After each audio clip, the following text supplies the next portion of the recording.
उत्तर प्रदेश के कानपुर देहात में कल 24 घंटे के अखंड श्री दुर्गा चालीसा पाठ का भव्यतापूर्वक समापन हुआ।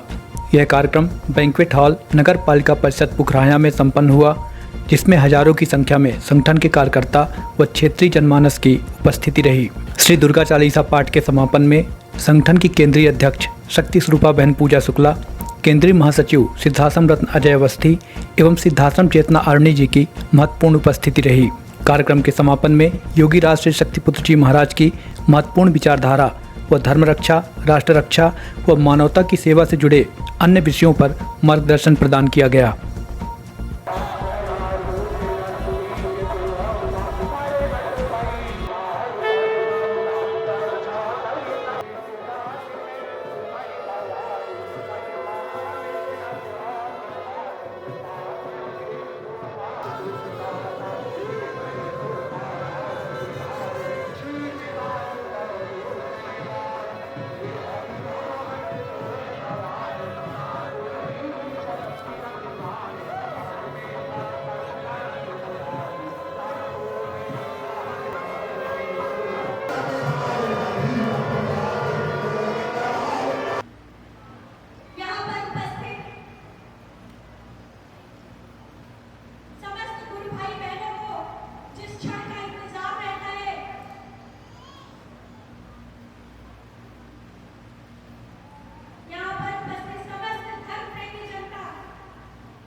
जिस प्रकार आप अपने घर से सोचकर किसी धर्म स्थान पर जाते हैं, तीर्थ यात्रा पर जाते हैं, वही प्रतिफल आपको उस समय भी प्राप्त होता है जब आप समाज कल्याण के, समाज हित की भावना, परोपकार की भावना को रखकर कोई अनुष्ठान अपने इष्ट के समक्ष करते हैं। भगवान की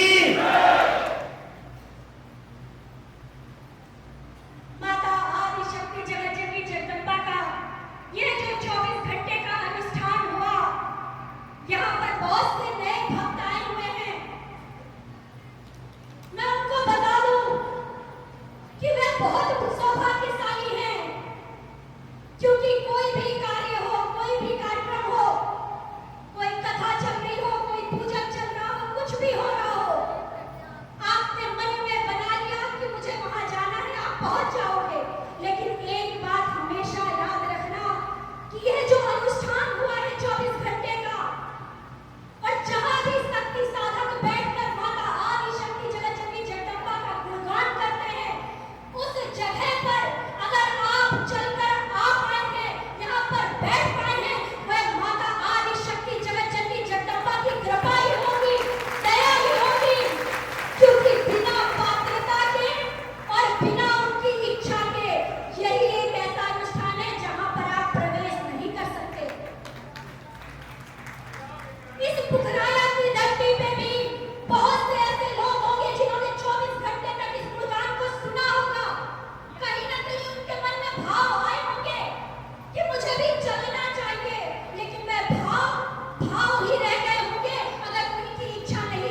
तभी मैं किसी समस्या से लड़ पाऊंगा, किसी रोग से लड़ पाऊंगा।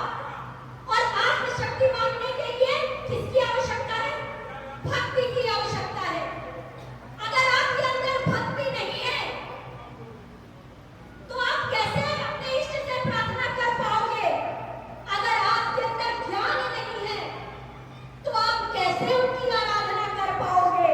तो सभी समस्याओं का एक ही इलाज, एक ही उपाय कि आप अपने चरणों की, अपने इष्ट के चरणों में जब भी बैठो तो उनसे भक्ति, ज्ञान और आत्मशक्ति की प्रार्थना करो। यह सब ज्ञान गुरुवर ने हमें कराया। सभी ग्रंथों का गुरुवर ने सार बता दिया। आज बहुत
कि हमारी केंद्रीय अध्यक्ष शक्ति स्वरूपा बहन सिद्धाश्रम रत्न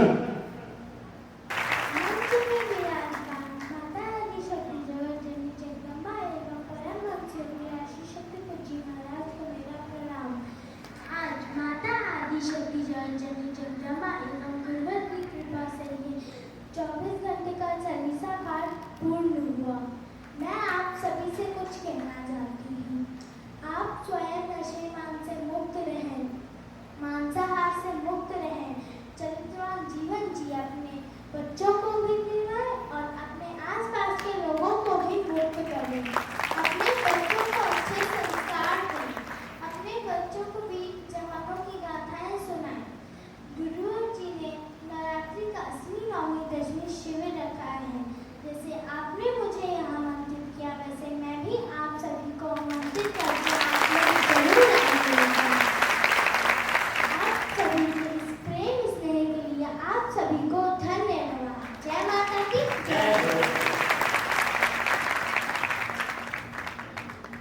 सारगर्भित चिंतन हम सबके लिए प्रेरणा और समाज में आने वाले भविष्य को बचाने के लिए प्रयास करो। हमने नशे के खिलाफ लड़ाई लड़ी, लोगों के विचारों को बदला। अब आवश्यकता है कि आप नशे के खिलाफ बड़ा आंदोलन खड़ा करो। नशे की दुकानें बंद होने की मांग करो। साथ में भी अपने बच्चों को समझाओ, घर का शुद्ध सात्विक भोजन करें। और आज सबसे ज्यादा जो आवश्यक है यहाँ पर कि आप मिलावटखोरी के खिलाफ आवाज उठाओ और उनको पकड़ो, उनको प्रशासन के हवाले करो। क्योंकि जितना मिलावटखोरी कानपुर शहर के आसपास और कानपुर शहर में हो रहा है, उतना और कहीं नहीं हो रहा है। वह आपके बच्चों के भविष्य के साथ खिलवाड़ कर रहे हैं। दूध में, घी में, हर चीज में मिलावट आ रही है। समझने की जरूरत है। आप अपने बच्चों को केमिकल दे रहे हो।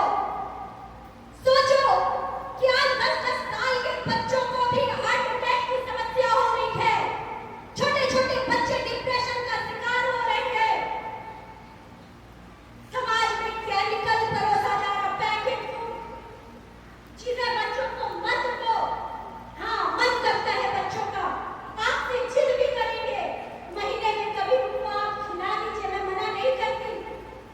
मना करूंगी पूरी तरह से तो बच्चे नाराज हो जाएंगे और बच्चों की प्रमुख भी नाराज हो जाएंगे कि बिल्कुल बंद करा दिया। तो थोड़ा बहुत ले सकते हैं, लेकिन कोशिश करिए कि इन सब चीजों से अपने बच्चों को दूर रखिए। क्योंकि पहले 100 से ऊपर साल जीते थे लोग, उम्र 100 वर्ष से ऊपर होती है। फिर 80 वर्ष पे आए, आज उम्र 50-60 वर्ष रह गई है। उसमें भी छोटे छोटे बच्चों को कब बड़ी बीमारी लग जाए, कब हार्ट अटैक आ जाए, कुछ पता नहीं लगता। उसका कारण मिलावट की चीजें खाना, पैकेट की बंद चीजें खाना। आप अपने घर में सात्विक भोजन दीजिए। और जैसा कि अभी आपने ने कहा कि अपने बच्चों को संस्कारवान बनाइए, उनको अच्छी कहानियां सुनाइए, उनको गीता पढ़ाइए, रामायण पढ़ाइए। ऐसा नहीं कि आपने भेज दिया कि वहां रामायण चल रही, वहां गीता चल रही है, चले जाओ। कृष्ण जी के बारे में बताया जा रहा है, चले जाओ। वो तो भटक जाएंगे, क्योंकि वहां तो ये दिखाया जाएगा कि कृष्ण जी लीला करते थे, कृष्ण जी गोपियों के पीछे भागते थे, कृष्ण जी नृत्य करते थे। नहीं, कृष्ण भगवान योगी थे, योग करते थे, ध्यान करते थे और अधर्म के खिलाफ आवाज उठाते थे। अपने बच्चों को ये शिक्षा दीजिए। गीता की पुस्तक घर पे पढ़ाइए। मैं भी देती हूँ पढ़ने के लिए। जैसा उसने कहा कि वीर जवानों की गाथाएं सुनाइए, उससे आपके बच्चों का आत्मबल बढ़ेगा। किसी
अपने अपनी क्षमताओं को और अपनी ऊर्जा को पहचाने, जाने।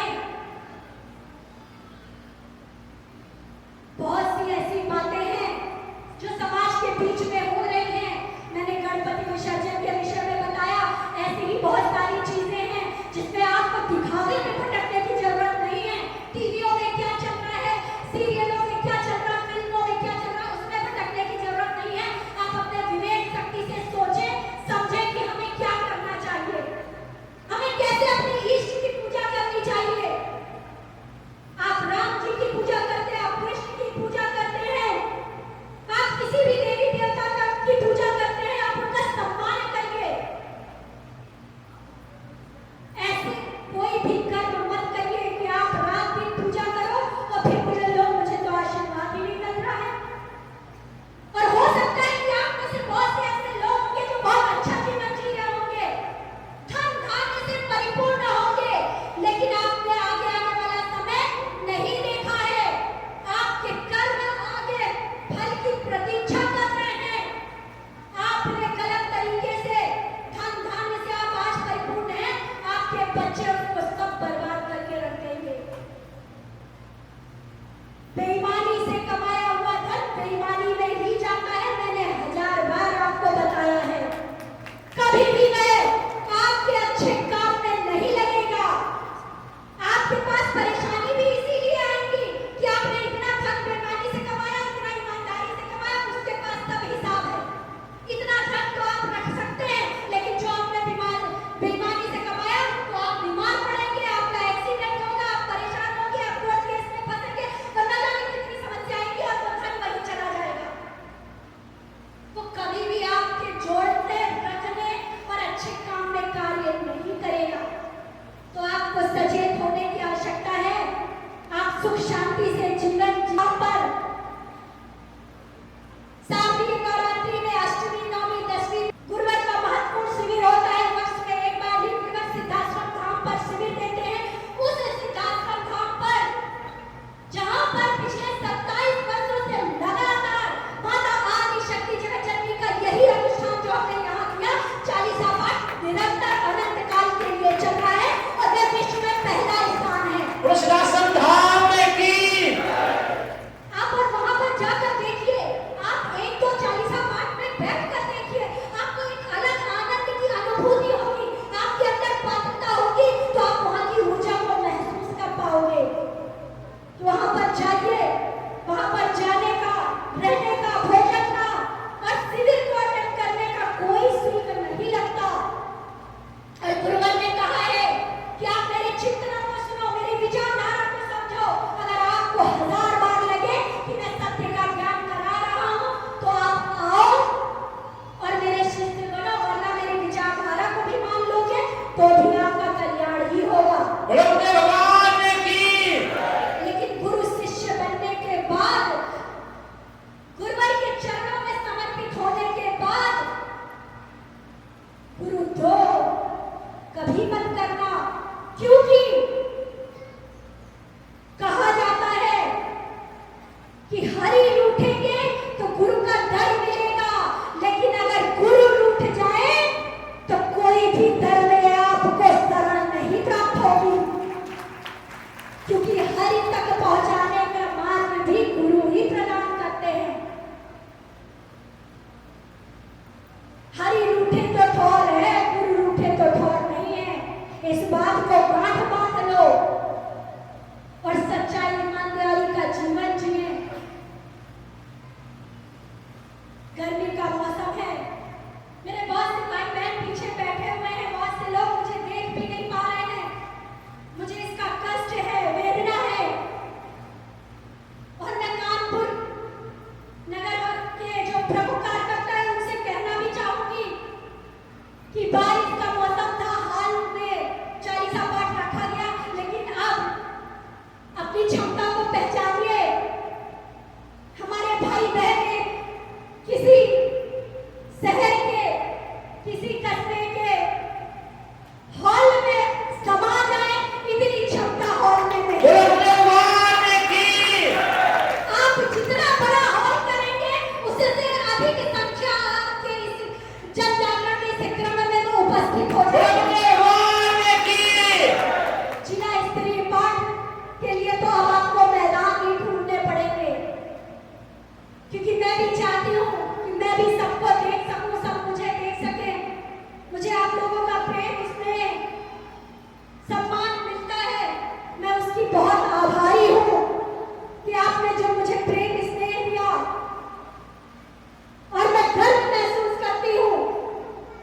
और मेरी शक्ति सामर्थ्य इसीलिए इतनी बड़ी रहती है कि मैं कुछ भी बोल दूं, कुछ भी कर जाऊं, क्योंकि मुझे पता है कि लोग 5-5 भाई में घमंड करते हैं और मेरे तो हजारों भाई बहन मेरे साथ चलते हैं।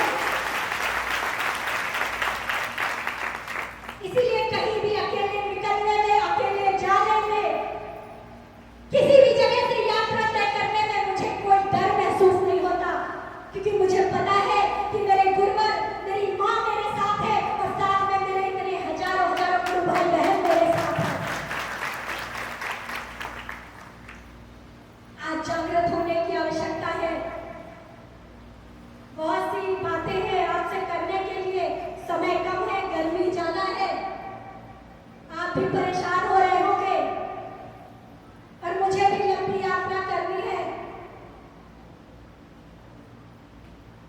मैं पुनः मां गुरुवर के चरणों में यही प्रार्थना करती हूँ कि मेरे भाई बहन इसी तरह समाज कल्याण की दिशा में आगे बढ़ते रहे, उनका भविष्य उज्जवल हो, बच्चे सद्मार्ग पर पढ़े,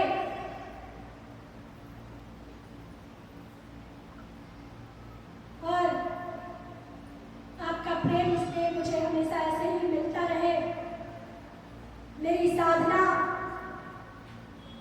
वैसे तो गुरुवर ने मंच से ही कह दिया, जो दिव्य आरतियों के लिए मैंने आपका आह्वान किया कि 7वीं नवरात्रि में, 8वीं 9वीं 10वीं में गुरुवर ने शिविर रखा है, उस शिविर की जो की साधना हमें साक्षात करने का अवसर मिलता है, ऐसी साधना का प्रतिफल गुरुदेव जी ने मंच से कहा है कि हम तीनों बहनों ने जो साधना की है और जो आगे भी साधना करेंगे, उसका पूरा प्रतिफल मेरे शिष्यों को प्राप्त होगा।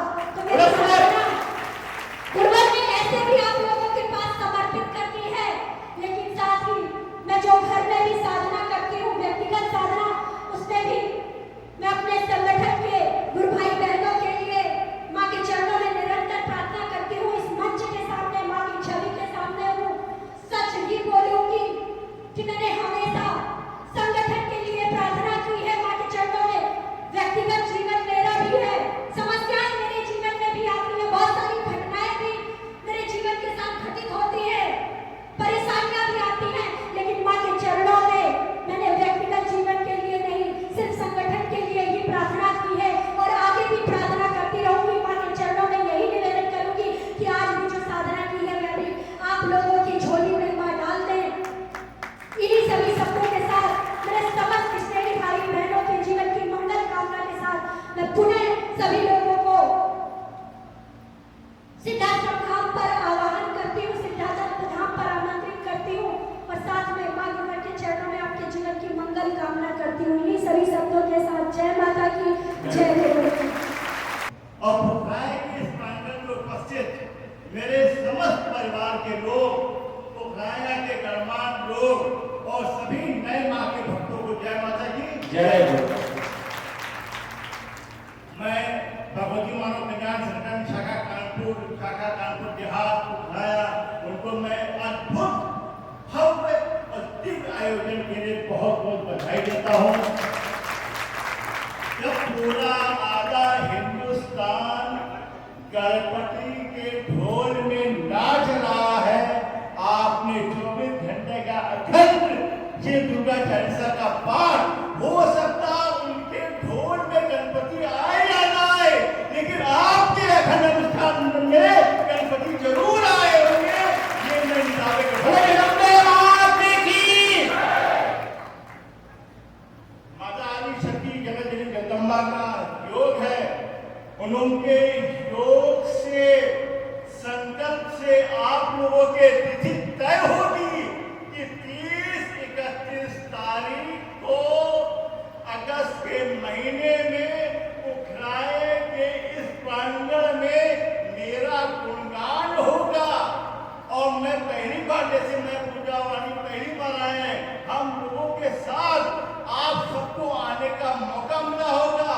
जिनके जिनके योग होंगे लोग अपने अपने घरों से निकलकर इस प्रांगण में बैठ के होंगे, बाकी कोई नहीं आया।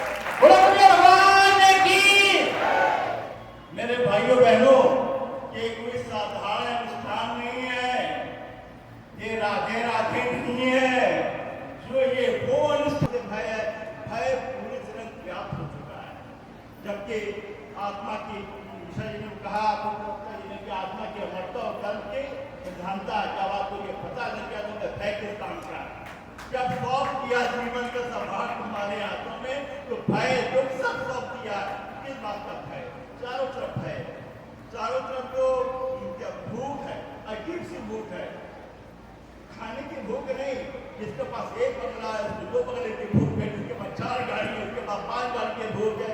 मैं बहनों को देखता हूँ, आज उनको अगर किसी कार्यक्रम में जाना है, अलमारी खोलेंगे 300 साड़ियाँ होंगी, लेकिन कहते अगर एक साड़ी और ले लेते कल शाम को तो आज नई वाली पहन के जाते थोड़ा सा।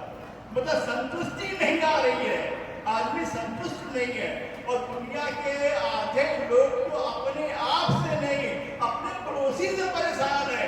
उसके पास अगर गाड़ी आ गई तो घोड़े से परेशान नहीं है, वो तो खुश है, वो तो संपन्न है, इससे बड़े परेशान है। और एक दूसरा ध्यान दीजिए, अगर आपने समाज के सुख से प्रसन्नता हासिल करना सीख लिया तो दुनिया की कोई ताकत आपको शांत रहने का विफल नहीं कर पाएगी। आप खुश रहना जान जाओ, पड़ोसी का बच्चा आगे बढ़ा खुश है, क्यों बढ़ रहा, आपका बच्चा आ रहा है ना, कोई दिक्कत नहीं है। आप लोगों की खुशी में अपनी खुशी को समाहित कर लीजिए तो आप बिल्कुल शांत हो जाएंगे। लेकिन अगर नहीं करेंगे तो मन हमेशा क्या होगा, अशांत रहेगा। आज मानवीय मुल्क में गिर गए हैं कि अगर 15 साल का बच्चा मोटरसाइकिल से जा रहा हो, 70 साल का बुजुर्ग साइकिल से आ रहा हो, अगर वो भिड़ जाए, वो 15 साल का लड़का उतर कर उसी बुजुर्ग को गाली देता है जो उसके बाबा के तरफ। मानवीय मुल्क कितने गिर गए, ये मानवीय मुल्क के प्रतिक्षण का युग है। और मैं कहता हूँ हर जगह कि जैसे सतयुग था, वहाँ पे हिरण्यकश्यप राक्षस हुआ करते थे। त्रेता युग आया तो रावण आ गए, राक्षस लोग दूसरे लोग में रहते थे, दूसरे देश में तो दूर में रहते थे। द्वापर आया तो कंस आ गए, राक्षस जो थे तो परिवार के अंदर आ गए।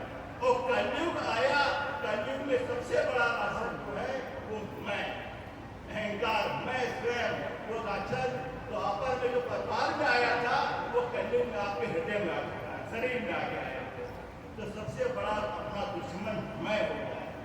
मैं जो शब्द है ना, वो मैं में जो पूरी उसको पहचानना, उस पर काम करना आप लोग को नितांत आवश्यक समझ हो है, वो सबसे बड़ा दुश्मन है। मैं कहता हूँ कि हे माँ, दुनिया में जब इतना समय विपरीत चल रहा है, इतना खराब समय चल रहा है, तो कोई ऐसे आप हजारों संत हैं, हजारों साधु हैं, हजारों मंदिर हैं, सब जाते हैं, अच्छी बात है। कोई ऐसा मंदिर, कोई ऐसे संत मार्ग कर दो धरती में जो इसके दर्शन से, इसके अनुकरण से हमारे अंदर परिवर्तन हो, समाज के बाहरी परिवर्तन हो या ना हो, हमारा हृदय परिवर्तन हो जाए, हमारी आंतरिक चेतना में परिवर्तन आ जाए। ऐसा कभी होगा कि नहीं होगा? माता आदि शक्ति जगदम्बा ने कृपा करी, उन्होंने किसी भगवान को नहीं, स्वयं सच्चिदानंद के अंश अवतार के रूप में परम योगीराज महाराज को इस धरती पर आप सबके कल्याण के लिए यहाँ उतार दिया है। ये बहुत बड़ा आशीर्वाद है भगवान की। और इनका परिचय इतने ही, एक ऋषि अपनी चेतना तरंगों के माध्यम से काम करते हैं। गुरु जी कभी भी पुकारा नहीं आए हैं, भविष्य में भी मुझे लगता नहीं शायद उनका आगमन हो पाएगा समय के कारण। लेकिन हजारों लोग नशा मुक्त होकर यहाँ बैठे हुए, एक ऋषि हमेशा चेतना के माध्यम से काम करते हैं। मेरे भाइयों बहनों, गुरुवंश ने ध्यान की रक्षा के लिए एक स्थापना की, पंचज्योति शक्ति से दर्शन धाम, जो पुखराया से लगभग 400 किलोमीटर दूर मध्य प्रदेश की धरती का टुकड़ा है व्यवहारी, वहाँ पे पंचज्योति शक्ति से दर्शन धाम की स्थापना की है।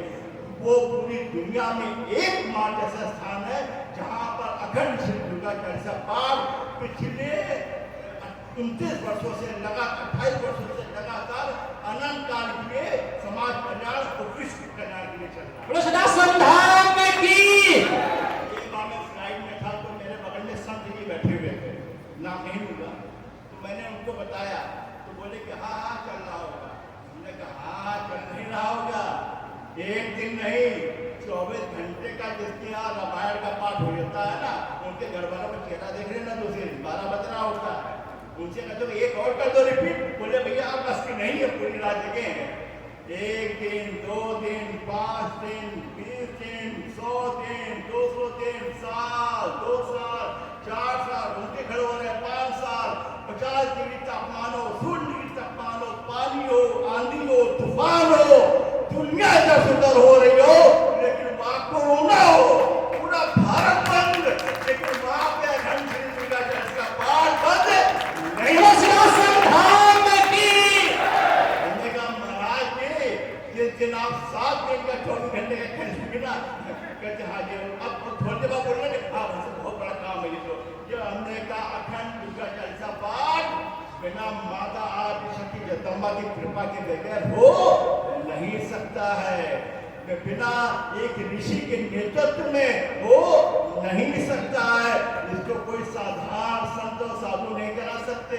हाँ चिंता दे सकते, आपको नचा देंगे, हंसा देंगे, रुला देंगे, वो सब कर सकते हैं, लेकिन अखंड अनुष्ठान, ये अखंड अनुष्ठान यहाँ जो हुआ है इसकी ऊर्जा उतनी है, जितनी ऊर्जा उस स्थान का अखंड अनुष्ठान में चल रही है, वही ऊर्जा यहाँ पे बोलो गुरुदेव भगवान की।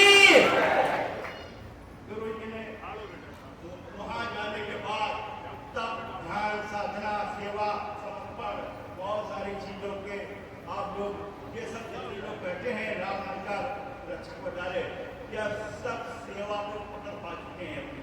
बहुत सारे लोग सेवा करते करते करते करते साधना ऊपर तो हो सकता है कि हो गई हो, लेकिन आज सेवा के भाव में इतना बढ़ गए हैं तो साधना का फल जो प्राप्त कर रहे हैं। बहुत सारी जानकारियां वहां मिलती हैं।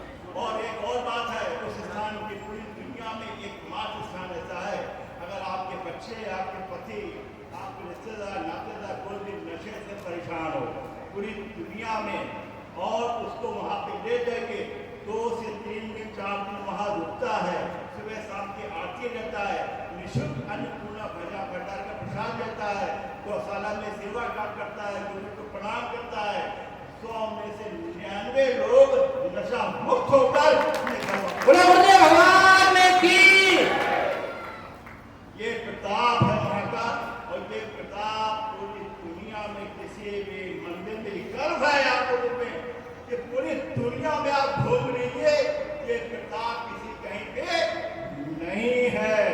और मैं कहता हूँ इस बात पे कि त्रेता युग में भगवान कृष्ण के गुरु संदीपन थे, भगवान राम जी के गुरु वशिष्ठ थे, कलयुग में हमारे जैसे आप किसी साधारण मनुष्य के गुरु स्वयं सच्चिदानंद है, हमारी इस स्वयं मां भगवती है।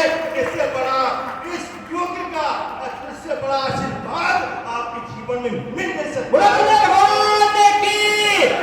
अपने अपने डायरियों में आप लोग लिख लीजिएगा, गुरु जी ने कहा है आने वाली पीढ़ियां वो डायरियों को मढ़वा कर वो टांग कर रखेंगे। जब एक ऋषि आया था आज से 500 साल बाद, सच्चिदानंद स्वयं सत्यपुरी महाराज बनके, तो मेरे परदादा, मेरे परदादी, मेरे बहुत पुराने पूर्वज ये दोनों फोटो गए थे क्या